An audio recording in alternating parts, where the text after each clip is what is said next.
The following is a Papi Chulo Radio original program. The views and opinions expressed in the commentaries and/or interviews in the following program are solely those of the individuals and are not views of Papi Chulo Radio, its parent, affiliate, or subsidiary companies.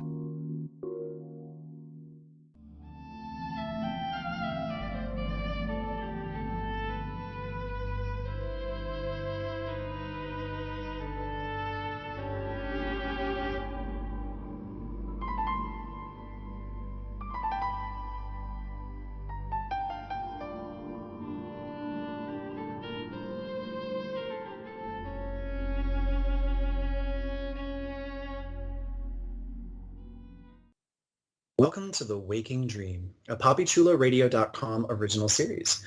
Papi Chulo Radio, pop culture on demand. Today is Monday, August 15th, 2022, and I am your host, Vincent Hatcher. During this podcast, we will be having an in-depth discussion on Netflix's The Sandman.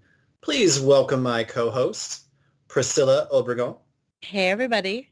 And Jeffrey Aruz. Hey, listeners, welcome back. I wonder if I'll ever say your names without any kind of, inflection. It's just so much fun. I enjoy the inflection. I know, it feels like I have to have, a flamenco, hand wave whenever you get my name. Priscilla, from now on, even though I can't see it, I want you to do that every time you're introduced. Yes, sure. All right, let's jump into our discussion of Season 1, Episode 4, which was appropriately titled A Hope in Hell, and debuted August 5th, 2022 via Netflix. Here's the official synopsis of the episode. A lead on the whereabouts of his helm compels Morpheus to seek an audience with Lucifer. A confused John receives a helping hand from a good Samaritan. So as we left the last episode, Dream had told Matthew, hey, yeah, we're going to hell. Matthew was like, hell? We're going to hell? And sure enough, they are. Our two journeymen begin to follow the damned to the gates of hell, and we are introduced to hell as an environment. Not the most cheery of places, obviously. They make their way up to the gates, and Matthew kind of expects Morpheus to just kind of jump right in and walk right in. And Morpheus, ever the gallant gentleman, following decorum and protocol, states that he is an uninvited guest. He is a lord from another realm, and he cannot just waltz right in unannounced. And there are rules that have to be followed because he is a lord of another realm. Where's that going, I wonder? We'll come back to that. Because we cut to John D. in Buffalo, who is almost hit by a car. As we remember, the end of last episode, John made his gory and slow step-by-step escape from the facility, met the Corinthian, got a jacket, and was looking around Buffalo, wondering where he was, what's going on. And as he's doing so, he is pretty much just about hit by a car. The driver, Rosemary, very concerned, good Samaritan, gets out and helps him stand up, helps him get his slippers back. And she can kind of tell John's a little bit out of it, maybe not all there. She's kind of concerned, do you know where you're going? Do you know what you need? He's like, I don't even know where I am. And so Rosemary, out of the goodness of her heart, offers a ride to our friend John. Now, there was a moment where you could kind of tell that Rosemary looked a little bit wary about offering it, but her goodness won out and she offered the ride. And so John gets in the car with Rosemary, and they begin their journey. Now, Dream and Matthew, they got what Dream wanted. They were announced, and a demon walks up to the gates of hell. He's not the most friendly doorman, but, it is hell. So kind of expected, right? I don't expect, super customer service. And they enter hell, and we find them walking through a foggy forest of bodies. Trapped in trees. We hear ominous, hellish sounds, and they walk along through spiraling pillars of jail cells in hell. And along the way, Dream walks by a cell, and a woman calls out to him by another name, asking if he has come to free her, finally. We see a face-up, as is what I'm calling it when the camera zooms in on a face-up. It's a new thing, trademarked by me. We see him suddenly as she sees him, a young African male, and he's talking to her, and she's asking, have you come to set me free? And he says, I love you, but I still haven't forgiven you. They share a longing glance, and they walk away. And Matthew, of course, I mean, he's curious about this. So he asked Dream, what was all that about? Who is she? She knows you. What's going on? And Dream tells us that long ago, there was a tribe of people. They were called the tribe of the first people. And he was with this tribe, and he was with the woman, Nada. And they were clearly together romantically. And she defied or betrayed him and did something bad. And Dream sent her to hell. Like, he legit just says, yeah, I sent her here because of what she did.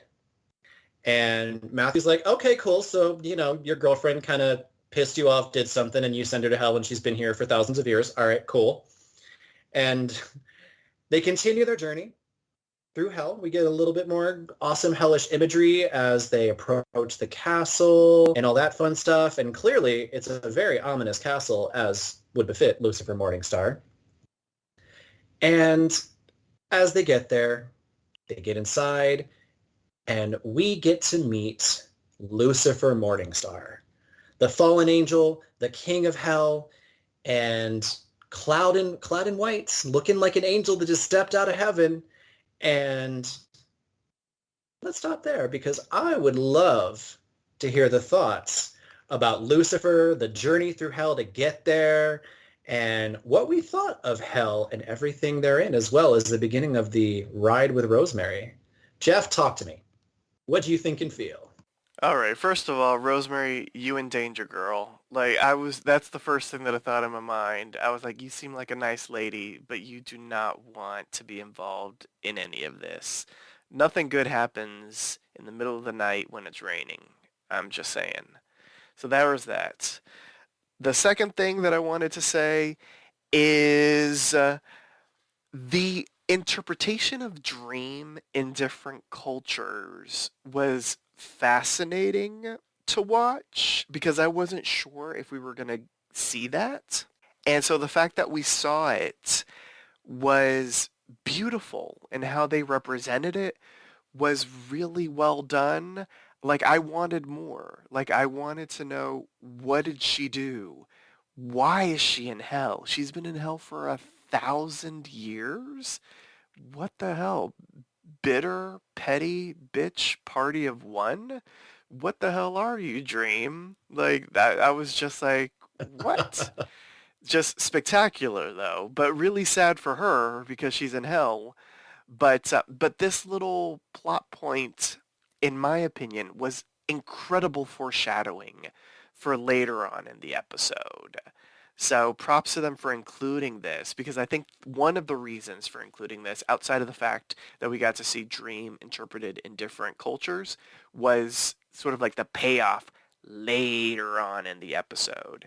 And then Hell as a whole, the fact that Matthew was like, I didn't expect it to be cold. And then he was like, oh, you got to bring your own fire to hell? Like, all of the lines were fantastic. The creature, I know that he called him something, but I don't remember what it was called. But he was fascinating in his, like, nasty, grody self. And even the visuals were, like, really interesting as well. You know, it was what you kind of expect hell to be, sort of like without sort of like the pomp and circumstance of it. Like, you know, because I think you typically sort of imagine just fire everywhere and smoke everywhere. And while it was kind of foggy and smoky, you know, it wasn't the typical iteration of hell. And so I liked that they didn't sort of like go that route until like a little bit later on. Nice. Priscilla, talk to me. What did you think of everything leading up to, and then what did you think of the introduction of Lucifer? Man, they got the whole like mysterious Silent Hilly sort of like fucked upness of the demons really well. This demon looked like he could really mess you up if you pissed him off. And he looked like a demon. And I really appreciate that. We've come far from like the demons in Buffy. So, like, yeah, good job with the makeup there. And the Raven, I completely, like, Matthew, his little quips the entire time had me rolling. When he's like, you have to bring your own fire to hell. I'm like, well, it's hell. They're gonna they're gonna torture you any way they can. And like the scene with Dream's ex-girlfriend, heartbreaking. I love that they kept Dream's hair, but like another like ethnic sort of twist on his like hair that sticks up, like in the actor that played him in The Other Race. And oh my god, I loved it. I was like, please let us have an episode with just him. And like I completely agree with Jeffrey. It's incredible foreshadowing for what happens later on, because you can see that even though she's in hell, she still has hope.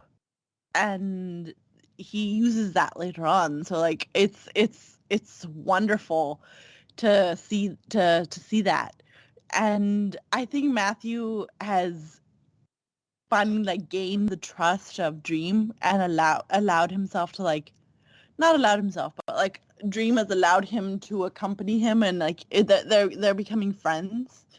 I didn't really get that in the first episode he comes out in. I felt like he was still like, no, I don't want to use you. But as soon as like they go to hell together, like you can tell that there's gonna be rapport there. He might not be Jessamy like completely, but he has a fondness for Raven, so he's gonna do well with him. And Lucifer, oh my god, I was one of the people that was like, no, I want Lucifer from the show. I want Tom Ellis. But if I couldn't have Tom Ellis because it's not the right feel for this series, then having Gwendoline Christie, oh, so good. She's got this presence about her, this like, I don't know, this regalness. And those wings just looked so good. I was amazed. She looked like a sullied angel, which is exactly what Lucifer Morningstar is. So it's perfect. So I was also one of the people that was like, I want my Lucifer. I either wanted Tom Ellis or I wanted Lucifer like in the comics, and that way that I had always pictured him, you know, when I listened to the audiobook or I read the comics and looked at how he was drawn and all of that. I'll be honest, my introduction to Gwendoline Christie was Brienne of Tarth in Game of Thrones. And so that's really the most well-rounded acting that I've seen her in, because I haven't really seen much of her other work. So, you know, based off that, I'm like, clearly she's got a good repertoire and she's very skilled, but it was kind of like, that's not my Lucifer. But the moment she was on screen, I was like, okay, insert my foot in my mouth right now, because she killed it. As you said, Priscilla, like the regalness, the absolute sophistication and beauty of the character, she captured it. And underneath the pristine facade that she presented, there was that undercurrent of malice and rage and envy. Just in the first couple minutes she was on the screen. It was absolutely beautiful. As for everything else on the journey to get there, I really, really enjoyed the journey through hell as well. I had touched upon in our last recording how Matthew was really injecting this excellent comedic aspect, this kind of banter with Dream that is kind of keeping Dream from falling silent as he is wont to do. And they have these conversations and they're learning a bit from each other. And I really, really enjoyed their journey to Lucifer's Palace and thought it was absolutely wonderful. Rosemary and John, I'm not going to lie, like going into this, Priscilla, I don't know about you, but like I remembered stuff and I was like, oh, I forgot about this story arc until right now. What's going to happen? How are they going to do this? And we'll talk about how they do this later. But there was a moment where I got like this unsure knot in my belly. Like, what are they changing? What are they not changing? And that added this like level of suspense for me that it's really kind of expanded my like appreciation for this series iteration, because I know a lot of what happens. I may not remember everything, but I have been here and loving everything they've done so far with the way they've handled the characters and the story. And the beginning that we got with Rosemary and John really, really baited my attention for like, okay, I want to know more now. So talking about knowing more, for right now, we're going to continue our little journey with the Lucifer and the Lord of Dreams coming together. So Dream arrives. He's greeted by Lucifer and a very strong and powerful, based on her appearance and the way she presents herself, demon by the name of Mazikeen, who, shout out to Lucifer the series, once again, as a character listeners might know and love in that show. So Mazikeen is there attending to Lucifer. Lucifer is very civil. They have some introductory banter and just kind of what you'd expect of like, oh, I see you're in my realm. Welcome. Political intrigue. Very, very undercurrent like going on. There's a lot of tension. And Dream states why he's there. You know, I'm after my helm. It was taken from me. It's in the ownership of a demon of yours here in hell. And Lucifer's like, oh, well, tell me their name. I'll be more than happy to make them give it back. And I don't know if you two caught it, but I caught it. There was like a little bit of a beginning of a smirk when she said that. Like, you don't know the name, do you? Did you guys catch that? Yeah, Mhm. she totally just summoned them all up just to mess with him because she doesn't give a shit about Dream. Like she the introduction was like, "Are you gonna join my crusade?" And he's like, "Fuck no." And he like if he's not with her, he's against her. So like I totally saw the little smirk and I grinned. Same. And this is an ongoing thing with the character of Lucifer in this episode. It was really, really like we got very slow unraveling of the character and of their intentions. And so during this banter, Lucifer was like, oh, well, you know, if you can't remember, as Priscilla just mentioned, Lucifer was like, well, let me summon all of them. And with a wave of Lucifer's hand, all of the demons of hell are gathered suddenly below the castle in this like something out of Lord of the Rings with all of the orcs in Mordor. There's fire and there's demons cheering and screaming and lots of helly stuff going on. And Lucifer is kind of like a pig in you know what, very much like, that's going to take you a very long time. And Dream is like, yes, it could, but if we remember, he got his sand back in the last episode. So this episode, he's got a little ace up his sleeve that he didn't have before. And so Dream proceeds to say, yes, it would, but I have my ways. And whipping out his handy-dandy Dream Sand, he pulls out a little bit of sand, casts it out. We get like a Jafar from Aladdin kind of like magical spiral, except it's sand and not smoke. And then appears a demon. The demon who has the helm. And Dream wants it back. The demon's like, nope, it's mine. I'm not going to give it up. I traded it fair and square to give that lady something, which, if we remember correctly, that was Ethel and the Orb of Protection. And he's like, nope, I'm not going to do it. You'll have to challenge me for it. And Dream accepts. All right. I will accept the challenge to get my helm back. And there's like this little hint, like, you know the consequences, right? Like, if you lose, Dream, this is not going to go well for you, because as it turns out, if he loses this challenge, he will now serve the demon who has his helm in hell for all of eternity. No take-backsies. But Dream knows, and he's kind of at a point where it's like, well, I need it, so I'm going to do it. And then we get a little bit of a curveball.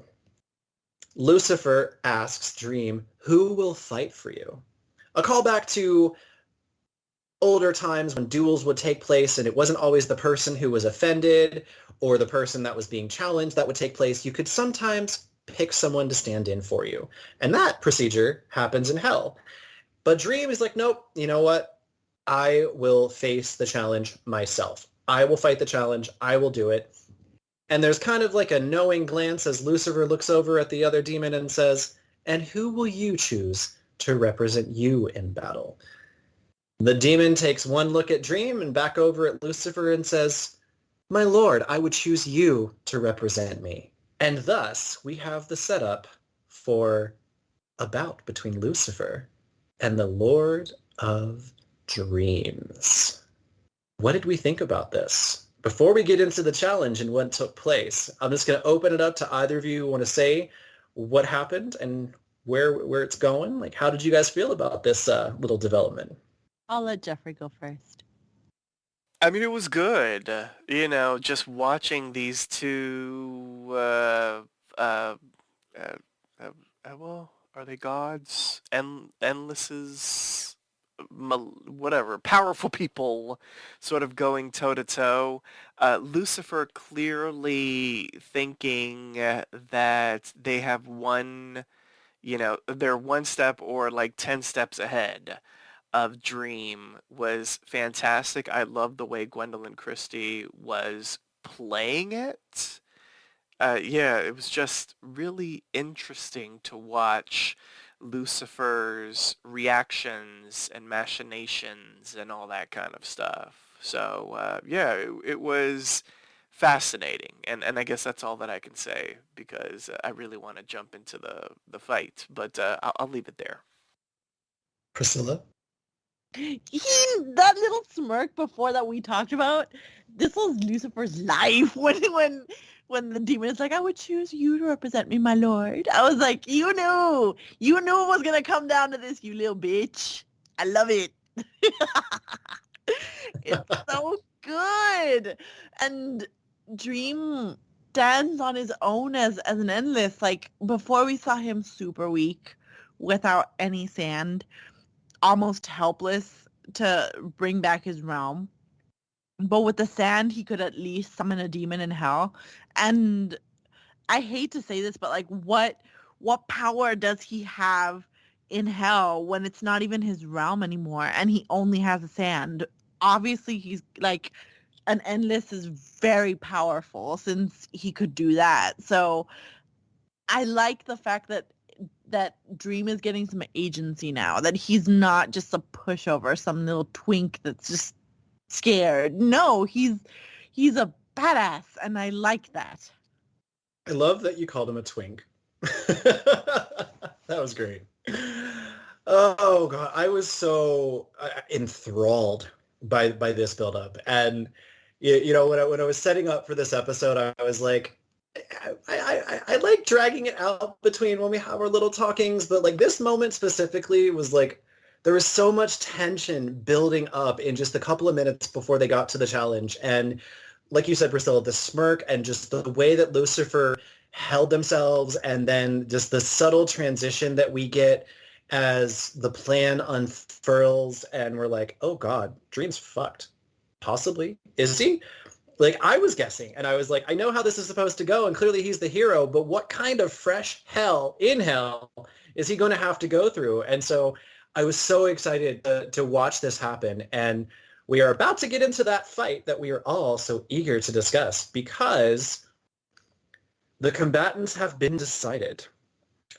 And Dream, remembering what happened when he was imprisoned under Burgess's house, is trying to convince Matthew, look, I appreciate that you came with me. I'm glad that you're here, but I need you to go back to the dreaming and let Lucienne know about my fate. I don't want anyone to ever think that I abandoned them again. But Matthew isn't having it.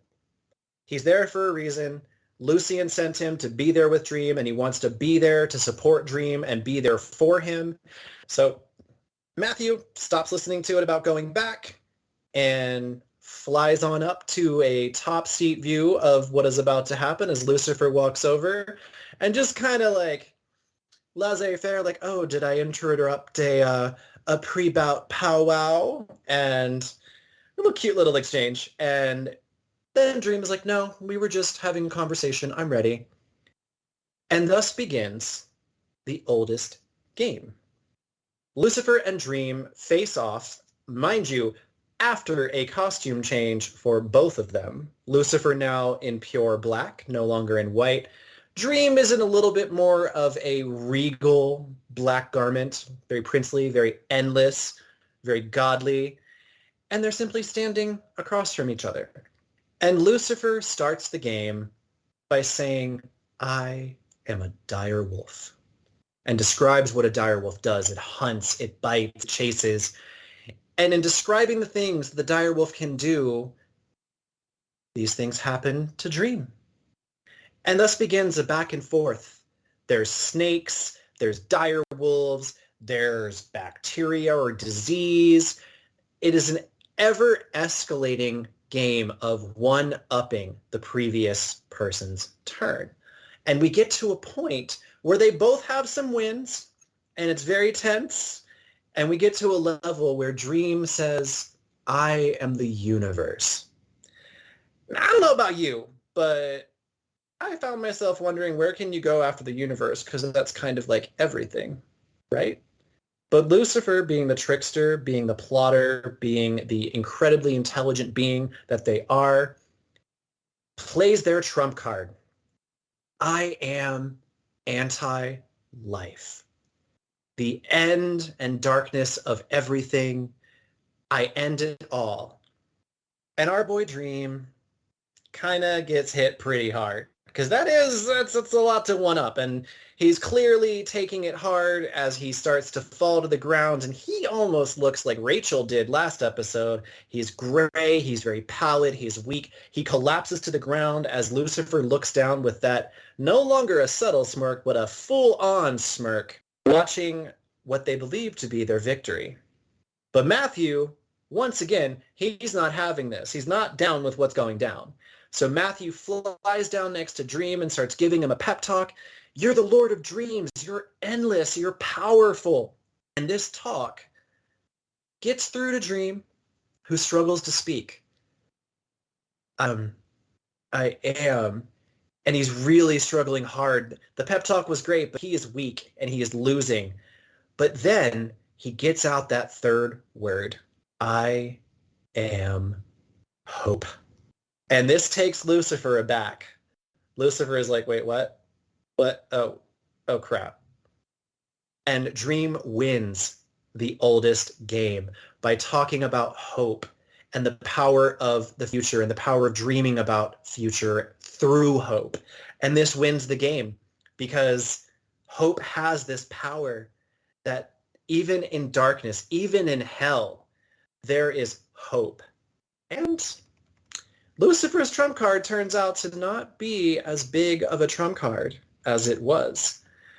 Acknowledging defeat without coming out and saying it, Lucifer advises that the demon is to give Dream his helm back. The demon refuses. Mazikeen has to convince him and help him part with the helm. And by convince him, I mean taking the helm forcefully and expelling the demon off of the balcony into the pit of thronging demons down below. And the helm is returned to Dream. Dream accepts it and makes a comment on how civil and honorable the ruler of hell truly is. And Lucifer cocks her head, his head, their head, and says, civil, honorable, no. See, Lucifer has understood that Dream is powerful because when they ask about what power does hope have in hell, and Dream says, who in hell doesn't dream of heaven? We get a shine of light, and Lucifer was very, very moved, remembering what it was like to be in heaven. And Lucifer remembers that in this moment and says, no, but know this, one day we will come to destroy you. And thus ends the game. He has his helm back. Matthew and Dream utilize the helm to pinpoint the location of the ruby, and they teleport out of hell. All right. Now that was a lot, right? There was a lot going on. And Jeff, I know you were really excited, and you can start us off talking about the fight, the win, the hope. Oh, it was beautiful. It was so good. Lucifer thought they were going to win. And let's be real. I mean, it was kind of almost set up for Lucifer to win because we had all of this talk leading up to us meeting Lucifer, that Lucifer basically is much more powerful than Dream. So if Dream was going to win, it would have had to have been not necessarily with a show of force, which is what Lucifer kept on doing with, one-upping Dream. It had to be with, cleverness, with intelligence, with, a cunningness from Dream, and whether it was Matthew reminding Dream or it was just Dream remembering, it was just the best, period. Lucifer clearly is going to be a thorn in Dream's side. I mean, based off of how things ended. So I feel like we're going to see, I don't know if we're going to see a lot more of Lucifer moving forward, but we definitely will see Lucifer again because that's the threat that was given is one I would say that probably shouldn't be taken lightly by Dream. But I hope whenever Lucifer returns, that Dream has all of his powers because I feel like he's gonna need everything to battle Lucifer. Because Lucifer seems to be a little bitch. I mean, let's just be real. So, you know, yeah, you gotta watch out for the bitches in the world because they're gonna try to bring you down. And clearly that's what Lucifer wants to do to Dream. Indeed. Indubitably. Priscilla, talk to me about the oldest game. This game was awesome. Like, the actors must have had so much fun pretending they were like slapped or bitch slapped or like scratched or poisoned and stuff. Like, it looked so cool. And both of their voices were commanding as hell. Like, you could totally like picture them doing this to each other without seeing the image afterwards. That's how like enthralling their voices are. Like, I loved it.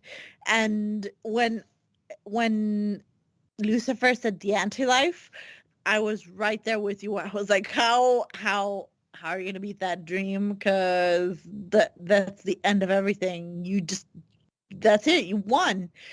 And when the Raven was like, no, get up, Dream. Like, you're better than this. I know you. You're not gonna leave me in hell. And Dream remembers that even though he's dying, there's hope. That was a beautiful moment. And I love how cinematography expressed hope, because it's a comic. You've seen like how hope was expressed there, but like the visual medium of TV is different. And to have it be like this warm golden light that entrances like Lucifer and makes her like think back to like dreams of heaven, of better moments for them instead of how it was in hell. Like, it's awesome. And Jeffrey called them a bitch, and I completely agree when she's like, summon the demon that needs to be here, and Mazikeen pushed the demon away when the demon didn't want to give the helm. Oh, it was so awesome. And I was so pumped to see Mazikeen because the art for Mazikeen, like the face is so grotesque, the half face, that like I was wondering how they were going to portray it here, considering in the show Lucifer they only showed it a couple of times and they never, like, the actress got to keep her beautiful face. So the fact that they made Mazikeen like the way she's supposed to be in the comics was awesome. I loved it. And I just gotta say, when Lucifer like threatened Dream again, and Dream was like, what power is like, what, when Lucifer's like, what power do dreams have in hell? It's like, ooh. But when he responded, who doesn't dream of heaven here? I was like, damn, you got her right in the feels. So when Jeffrey is like, I hope that she had that Dream has all of his weaponry like with him because he's gonna need it whenever Lucifer comes back. A part of me is like agrees with that, but another part of me is like, well, if he could handle her in her own realm with just sand as his backup, as his power, then he can handle her anywhere. Like, I'm in any fight, I'm gonna agree with Dream, and I'm gonna root for him because I think that he can handle himself no matter what, even if it is Lucifer, even if he did say at the beginning of this episode that Lucifer is one of the most powerful beings on this planet and is more powerful than him. Like, no, I still think that throughout all of this, there's hope for Dream yet. And I think that Dream is gonna get what he deserves, whether it's having the ruby and the helm and the sand, or just having two things, or just having one thing. Like, he has enough confidence in his abilities that I don't worry about him. Excellent. Yeah, for me, the game was I love games of wit and strategy, and some of the most enjoyable games like that, they don't have a board, they don't have a cartridge or a disc to play on a console. They are just philosophical conversations like the oldest game in the show. And the way that it was depicted and the reactions that they had when they were getting attacked, I agree. I think that must have been really fun to film. I especially loved it when Lucifer got like scratched on the face. I think it was really, it was so well done. And the gravity and just enormousness of when he made that remark about dreams and heaven and hell. And, earlier in the episode, one of the comments that Dream made is that we were friends once. I knew Lucifer when they were an angel, and they were the wisest and most powerful and benevolent angel. At the end of the episode, when Lucifer is entranced, there's that golden light, and she's looking up and clearly thinking of heaven and almost has a smile on the face. I feel like we got a very brief moment of what Lucifer was like when Dream was friends with them before. And that was very powerful because it gave us a very, very little glimpse, but it gave us so much more insight into the character. There's this like war of like the hell Lucifer that is Lucifer now and the Lucifer that used to be. And there's clearly parts of them both going on inside of this being. And I agree. I think that Dream is much more powerful than he realizes. And I think that is because of the journey that he's been going on. Dream at the beginning, before he was captured, I think he would have been able to stand up against Lucifer, but I don't know that he would have won this game because he thought with his tools and his duty and his job. But thinking about hope, Matthew helped him realize that. And the journey he's already been on with Johanna and realizing that maybe not all humans are bad has given him hope that he'll get his powers and his tools back. I think that the journey he has been on has really helped him find power within himself that maybe he didn't even know that he had. So speaking of his ruby and his tools and all that, they teleport. They get to what looks to be a storage locker or a garage somewhere. And I mean, it's very obvious where the ruby is. He's smack dab in front of it. There's a box that's glowing red. Dream walks up and opens it up, and there, sure enough, is the ruby. It is there in front of him after all this time, after all this buildup. And he goes and he grabs the ruby and he's holding it. And there's a moment where he's like, yeah, I got it. But then he gets this look as he realizes it's been altered. And there's a flash of light, and Dream and Matthew are shot back from repelling magic from the ruby. Because if we remember, John told his mother that he had altered the ruby and it would only work for him. And woe betide anyone that tried who was not him. And so Dream and Matthew are knocked back and unconscious on the floor of this storage unit, as outside a car pulls up. A car that has been on its own separate journey. While not in hell, there's been a little bit of hell going on inside the car for our friend Rosemary. Rosemary offered John that ride. And along the way, we get kind of like a road trip storyline that's very awkward and very tense and very soul-searching. Because as they're driving, there's Rosemary, her dog, and John in the back seat. They're having this really open and honest conversation about people, about humans, about trust and lies and fear and hurt. And not very long after John got in the car, he's a very big sharer. Like, he has no qualms sharing his past and his history. And he's talking about his ruby. He's talking about the things that he's done and, the people that he had to kill. And now Rosemary, who already had a little bit of apprehension about picking up this stranger, clearly she's a little shook. And you killed people? Yeah, but they were bad people. they were after my things and they wanted to do things and they were bad. And Rosemary, very clearly, like, oh God, maybe I should have left this guy, with one slipper in the middle of the streets of Buffalo, tries to be clever while John's talking from the back seat. And she's got one of those phone mounts where her phone's sitting there navigating her to where they're going. And she tries to grab it and punch in 911, but she slips and kind of drops the phone, and that gets John's attention. And so she very quickly recovers, and she's like, oh, sorry, the phone fell out of its holster. And she goes back to having the conversation with John, except she's very, very tense now because, of course, she's worried she's going to be hurt and she's going to maybe die at the hands of this loon that she picked up. So their journey continues, and they're having a civil conversation, but Rosemary, worked up and scared, she asks if they can stop for gas. And John says, hey, sure, no problem. Let's do it. So they pull up. She's like, oh, I got to pay inside because she sees that there's a store that's open with somebody inside. And as she's walking, she's trying to make it seem like nothing's out of the ordinary. She asks John if he wants anything, something to drink maybe. John doesn't see anything's, awry. And he says no. And so Rosemary goes to go inside. But then on second thought, John's like, you know what? I will come in with you. I will. And they go inside. And she tells John, you know what? Pick out whatever you want. And John is very shocked. He's like, really? Are you sure? She's like, yeah, it's cool. Just go ahead and get what you want. Take your time. I'm going to go up and pay for the gas.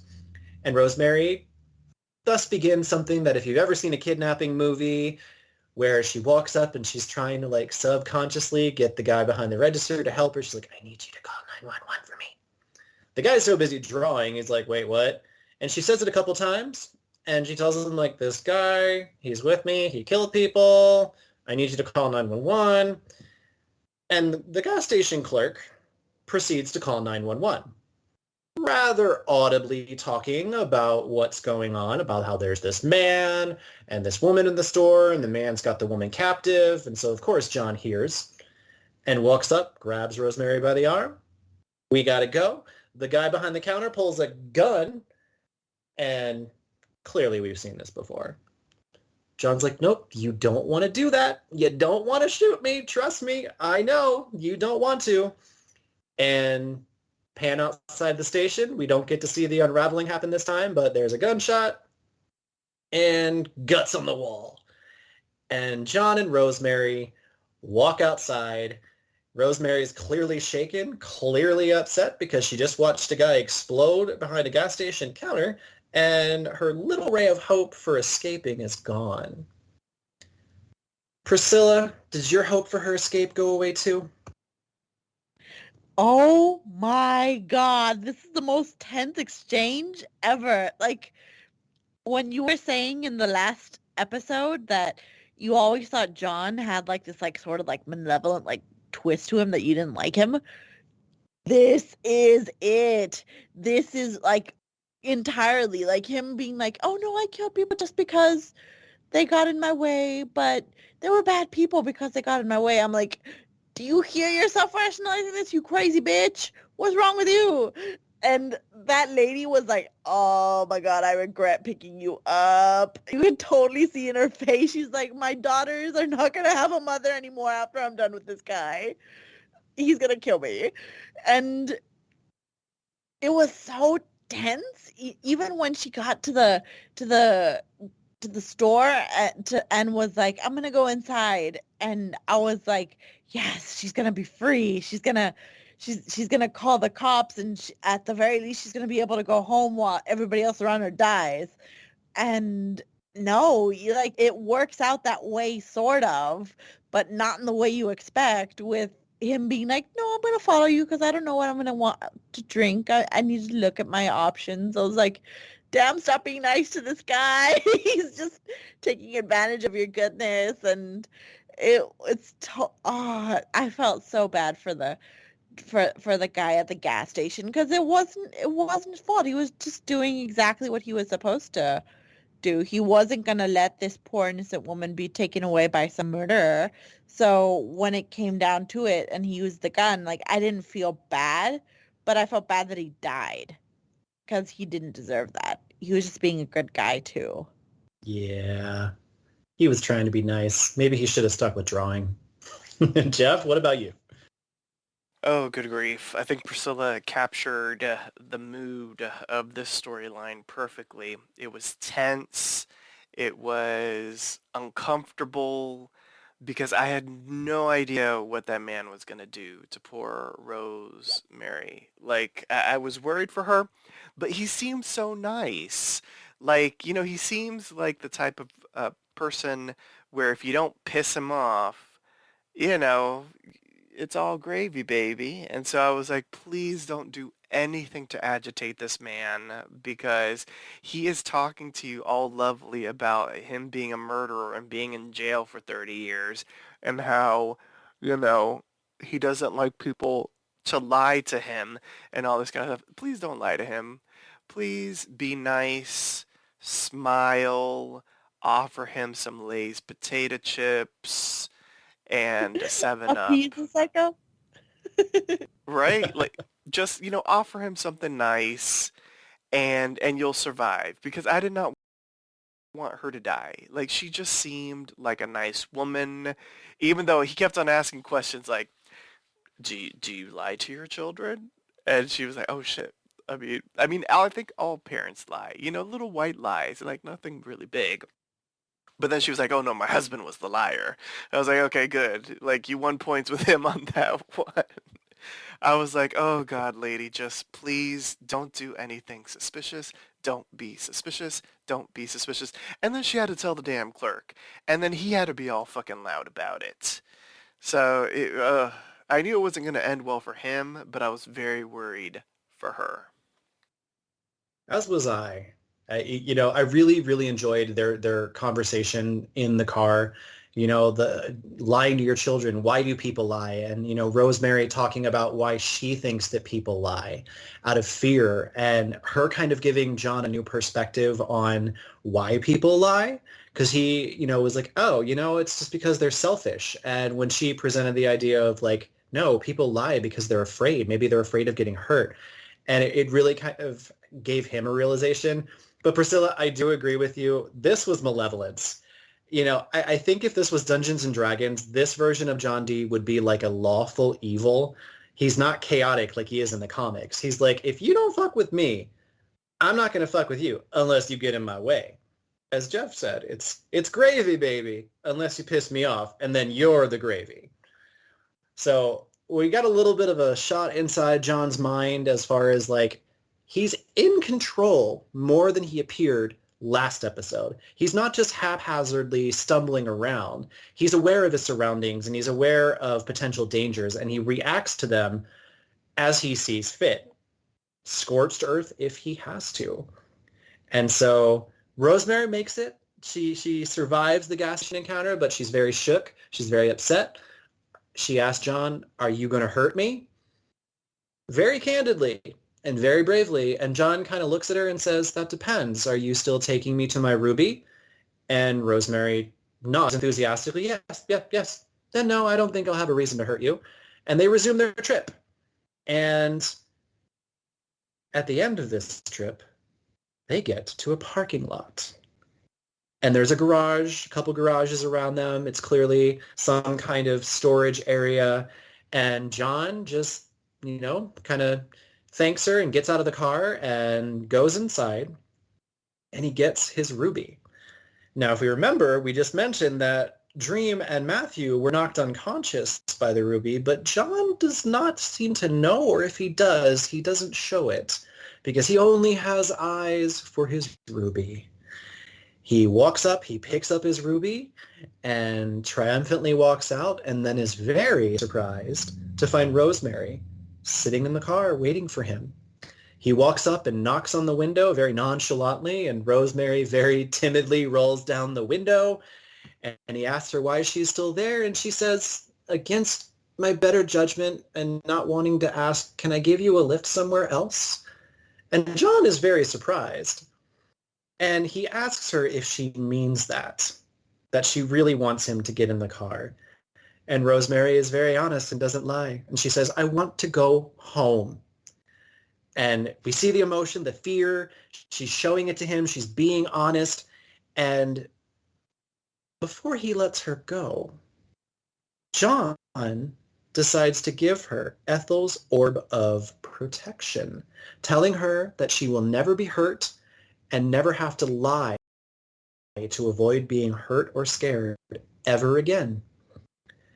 He gives it to her, and it's his gift to her, no strings attached, and Rosemary gets to drive off into the night, now with supernatural protection of a very, very strong and powerful inside out, if you know what I mean, degree. And John is ready to use his ruby to save the world. So I'll just open this one up to anybody who wants to talk about the ending of this little section here. What did we think? Where do we think it's going? I was surprised that she got the orb, because a part of me was like, once he's got the orb and he's got the red gem, he's basically unstoppable. No one can touch him, and he can make dreams a reality. So why would he give up that trump card? And I had to be told by my husband, no, like, why does he need the orb when he has the gem? With the gem, he's all powerful. He doesn't need the orb of protection anymore. So with that in mind, then it made sense that he gave it to someone who was probably more of a mother to him than his own mother, that treated him well, even though like he's been treated bad for the past 30 years in a psych ward. Like he felt bad for her for treating her badly. He felt bad for scaring her and was like, hey, here you go. It now, no matter what anyone else does around you, you will be hurt. And I felt like if anyone deserves it, it's her. So like she went through hell. Like this whole episode is going through hell in different ways. So it's perfect. And just when she was like, I just want to go home, I was like, damn, like you did the perfect thing by telling him the truth, because he hates lies. Had she lied to him and been like, no, I'll take you somewhere, she would have died. And had she left like a smart person would have, she wouldn't have gotten the orb. So this is her just reward for being a good person. So yay, good people don't have to die all the time. Jeff, were you shooketh with what happened? I was, because I did not understand why she stayed. And when she stayed, I was worried for her. But then she got rewarded, which was nice. I don't think John saw them because they were kind of like on the other side of, you know, Yeah. shelves and stuff. So I think he still doesn't know what happened in there.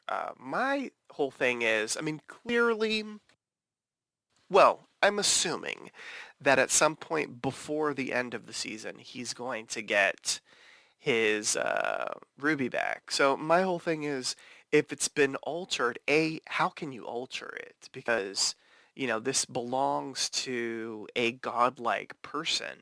So how can a mere mortal alter it? So I hope we get backstory on that. Also, if it's altered, how can it be unaltered? How can it be de-altered? How can the alteration be removed so that it can be dreams again? Because clearly it has to be dreams again. So I'm interested in this story to see where it goes. I hope, this is going to sound mean because I did love her, but I hope we never see Rosemary again. Just because I don't want her to die. Like, I want her to live her life happily with her children and no one ever hurts her again, and that's her happy ending. Because I don't want anything bad to happen to her, because she was so wonderful and so nice throughout this entire episode that I feel like I'm going to get anxiety if I see her again, because that means something could happen, even though she has the protection now. But maybe something could happen to somebody she loves. So I hope she is living her best life with that trinket, and she understands that she will be living forever because she will always be protected with that. What was fascinating is just that tiny line at the end, I'm going to save the world, which I guess every villain feels like they're the hero. Um, you're no hero, John. But that's going to be interesting by itself. But yeah, my anxiety for Rosemary was very high. I was like, why did you stay? But then she got rewarded. So I guess, everything, all's good that ends well. Or what is it, that phrase? All's well that ends well? There you go. Yes. So your anxiety was shared, obviously. And this is coming from someone who knows how the story goes down in the comics. Priscilla, I'm curious, do you remember what happened to Rosemary in the comics? She lives. So, like, No. yeah, doesn't she? No. No. Fuck, I forgot. So in the comics, Jeff, your anxiety and our anxiety, there's a different fate for Rosemary, clearly. John's a little bit more vicious, and Rosemary's a little bit more of a just random off-the-street person that doesn't have as much development as she did in the show, and she meets a rather tragic end with no orb of protection. So I was very happy that Rosemary survived, and I was very happy to have my expectations completely subverted, because going into this, I expected Rosemary to meet such an untimely end, but they flipped it on their lid. We got a very awesome interaction between the two, a lot of tension and buildup, and a payoff that I never saw coming. Like him giving her the orb of protection, I was with you, Priscilla. I was kind of like, well, wait, why would he do that? I think, Jeff, you come in on it too. Like, he'd be all powerful. But it was an interesting character turn for him to give it to her. And I was so happy that Rosemary gets to go home and be with her children that she missed dearly and wanted to go back to. So yeah, we got two happy endings after people went through hell, literally and figuratively. All right, so it is time for the MVP, the most valuable player. State which character impressed you throughout the episode and why. Once that character has been selected, they cannot be selected again, so choose wisely. Jeffrey. Oh, yay. Rosemary. I knew you were going to choose her. Yes, Rosemary. Fantastic. I had a feeling as well. Yes, number one, Sarah Niles. You were amazing. So nice, so warm, so trusting of this bat poop crazy man. I am glad you are alive.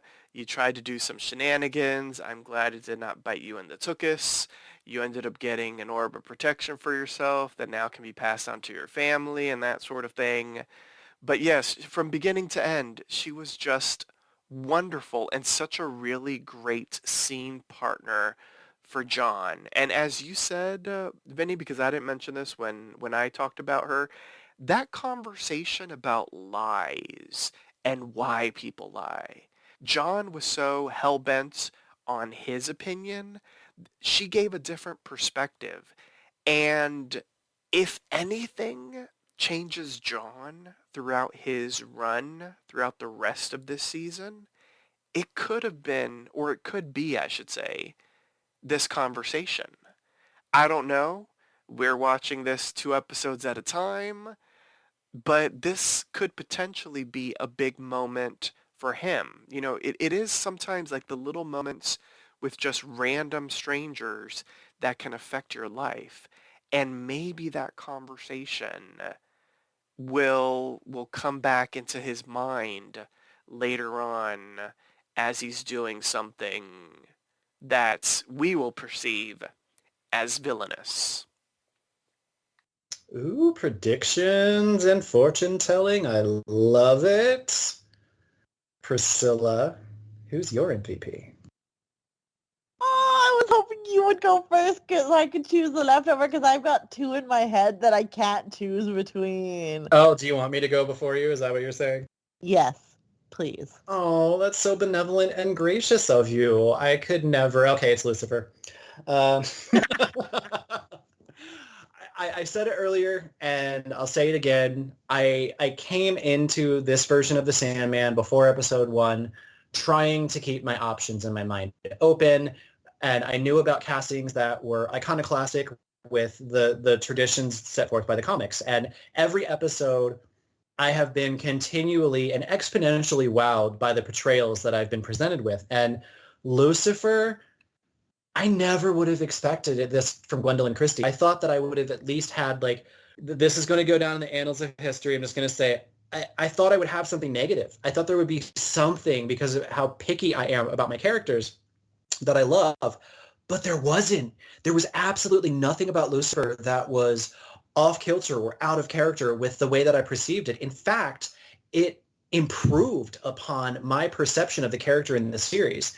And it was such an amazing, intense, and just nail-biting, edge-of-your-seat interaction between Lucifer and Dream. And there was even a moment, even though I knew that it couldn't be possible, that I actually for a moment thought Lucifer was going to win. I had no ill things to say. There was no persnickety.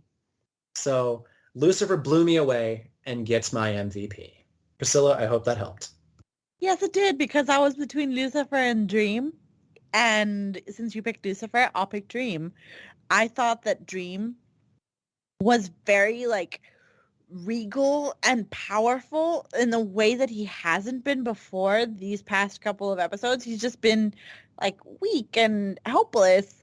And with the sand and with his own presence, with his own wit, he managed to outmaneuver something that's close to a god. So, like, amazing work with him. And it's weird, but, like, his voice is just so, like, commanding. I was like, dang, I love Dream's voice.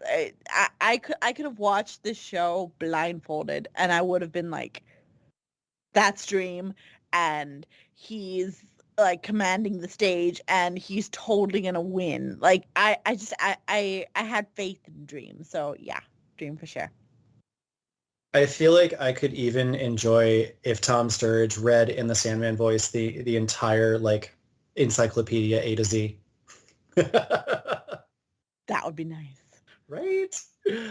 Oh, all right. So now it is time to rate the episode. How would you rate it on a scale of 1 to 10 dream helms? The point system is allowed, or if you found the episode exceptionally dreamy, deserving of more than a 10, you may grant it the coveted golden dream helm.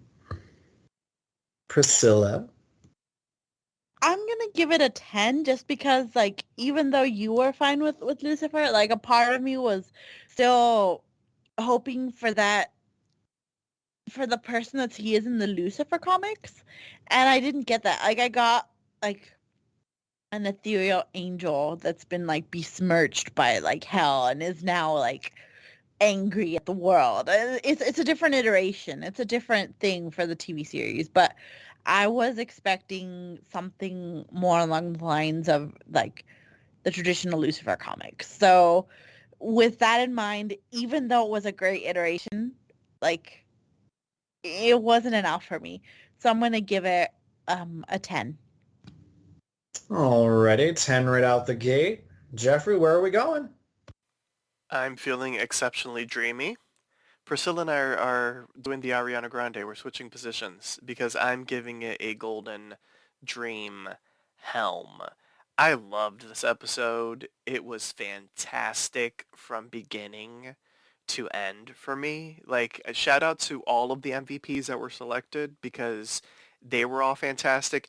But even the smaller characters, Mazikeen, uh, Choronzon, Squatter Bloat, like, all of them were really just fascinating characters. Like, I could have spent an hour with all those characters because they were just so interesting and incredibly rich, and the actors did so much with their presence and their acting and their emoting in the small screen time that they had. So for me, this was a stellar episode. I mean, we all know about my girl, Rosemary, but it was just phenomenal from beginning to end. That for me, I mean, it cannot not be a golden dream helm. And you know what? I have to agree. It is a golden dream helm for me on this episode as well. I was captivated. I was enthralled from start to finish. There were no lulls. Everything was woven together so nicely. And once again, we had two storylines going on that were interspersed with each other by reference, but came together in the end and also set breadcrumbs for a future storyline when, Dream wakes up and he doesn't have the ruby and now he has to go out for John. But most importantly, this episode just resonated with me on so many levels, having loved the comics and always wanted to see these things happening before my eyes, not just frozen on a page. Hell was a panoramic nightmarescape that was just absolutely just not one-dimensional. As someone mentioned earlier, when we think of hell, traditionally you just think of hot, fire, lava, red demons with black horns. We got a diverse hell that has many different iterations of what hell is and variations of suffering. And everything, every step of the way, I was absolutely on the edge of my seat. I was here for it. I had my expectations about the Rosemary storyline subverted completely. And typically I would be persnickety, but I actually really loved the way that they ended that. It gave an installation of hope, which is an ongoing trend in this show. So I felt like it was a great way to end after hope in hell, to hope in hell for Rosemary in the car. She got hope for a future of protection and an end to her suffering. So, yeah, I absolutely loved it. Dream Helm, hands down. And speaking of ending on that note, it is time for us to bid you farewell. So join us next time for a brand new installment of The Waking Dream. Here's our announcer to remind you on how you can interact with us. Follow Poppy Chula Radio on social media. We are on Facebook, Instagram, Twitter, at Poppy Chula Radio. Do you have any questions, suggestions, comments, or concerns? Email us via contact@poppychularadio.com. Are you interested in joining the Poppy Chula Radio team as an on-air personality? Email talent@poppychularadio.com. Binge listen to your favorite Poppy Chula Radio programs by visiting poppychularadio.com/archives. You can also download tonight's broadcast and the rest of the series through Apple Podcasts and Google Play. Just search for The Waking Dream and subscribe. Thanks, announcer. My co-hosts, please wish the listeners a good night. Starting with Jeffrey. Sweet dreams, listeners, and remember, never lose hope. And Priscilla. Good night, everybody. Thanks for tuning in, everyone. Subscribe to The Waking Dream via Apple Podcasts, Google Podcasts, Spotify, and iHeartRadio. You can also download the entire series by visiting poppychularadio.com/archives. Good night and pleasant dreams.